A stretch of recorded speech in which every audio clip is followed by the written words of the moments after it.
बिस्मिल्लाहिर्रहमानिर्रहीम। नाज़रीन सामीन अस्सलाम वालेकुम। मैं प्रोफेसर डॉक्टर मंजूर हुसैन मलिक, आई सर्जन, अल शिफा आई अस्पताल भावलपुर से बोल रहा हूँ। मैं आज आपको एक टोसिस का केस दिखाऊंगा। ये जवान है, तकरीबन 22-23 साल इसकी उम्र है। इसकी एक आंख में कंजेनिटल टोसिस है।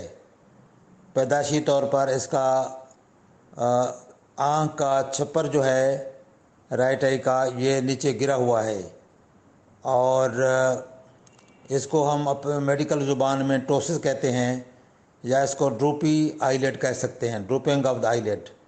तो इसका अपर आईलेट जो है नीचे गिरा हुआ है, आंख जो है आलमोस्ट छुपी हुई है इसको, और नज़र देखने में भी यह ज़ाहिर रुकावट है, और ये इसको पैदाइश से है।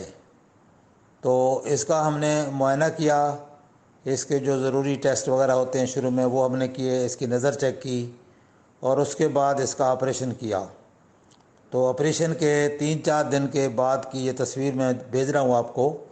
तो आप देख सकते हैं कि टोसिस ऑपरेशन से पहले कितना ज़्यादा आँख का छप्पर नीचे गिरा हुआ है, और ऑपरेशन के बाद माशाल्लाह कितना अच्छा बैलेंस है, और जो है वो आँख भी ज़ाहिर है और लेवल भी दोनों आँखों का बराबर है, और ख़ूबसूरती के हिसाब से माशाल्लाह बहुत इम्प्रूवमेंट है। तो इसी तरह टोसिस के केसेस जो हैं वो पैदाइशी हूँ या बाद में नर्व पॉलिसी की वजह से हूँ, तो उसका ऑपरेशन होकर ये इस तरह बैलेंस क्रिएट किया जा सकता है। तो बच्चों में अगर टोसिस है तो उसको जल्दी दिखाना चाहिए, क्योंकि अगर अपर लिड नीचे गिरा हुआ है और विजुअल एक्सेस को, नज़र को रोक रहा है, तो उसमें अगर हम देर करेंगे तो वो आँख लेज़ी हो जाएगी, उसमें एम्बलाइपिया डेवलप हो जाएगा, और फिर 9-10 साल की उम्र के बाद अगर हम ऑपरेट करेंगे तो वो एम्बलाइपिया या लेज़ीपन जो है आँख का, वो क्लियर नहीं होगा, यानी आँख कमज़ोर रहेगी वो नज़र के मामले में।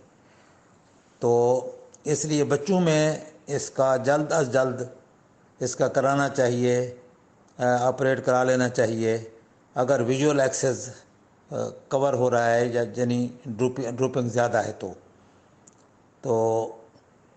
बड़ों में भी किसी एज में भी करा सकते हैं, और उससे यह है कि आँख का बैलेंस ठीक हो जाता है और ख़ूबसूरती में काफ़ी इजाफ़ा हो जाता है। तो ये आप केस देख सकते हैं।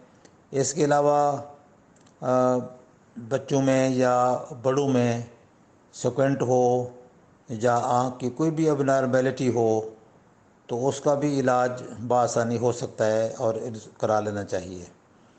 इसके अलावा और भी कोई अगर इन्फॉर्मेशन आप लेना चाहें सफ़ेद मोतिया के बारे में, काला मोतिया के बारे में, और आँखों के पर्दों की कमज़ोरी के बारे में, या ऐनक के नंबर होते हैं, या शुगर के मरीज़ हैं तो उनके पर्दे ख़राब हो जाते हैं, तो इस सिलसिले में हमारे पास शुगर की लेज़र भी मौजूद है। अगर ऑपरेशन के बाद, मोतिया के ऑपरेशन के बाद झिल्ली आ जाती है तो उसके लिए भी लेज़र हमारे पास मौजूद है, जैग लेज़र। और इसके अलावा काला मोतिया के लिए हमारे पास SLT लेज़र मौजूद है। तो आँख की कोई भी बीमारी हो तो आप मेरे नंबर पर रब्ता करके आप मालूमात ले सकते हैं। मेरा व्हाट्सएप नंबर है 032467444024। तो इस नंबर पे आप कोई भी आँखों की मालूमात लेना चाहें तो आप रब्ता कर सकते हैं। अस्सलाम वालेकुम वरहमतुल्लाह।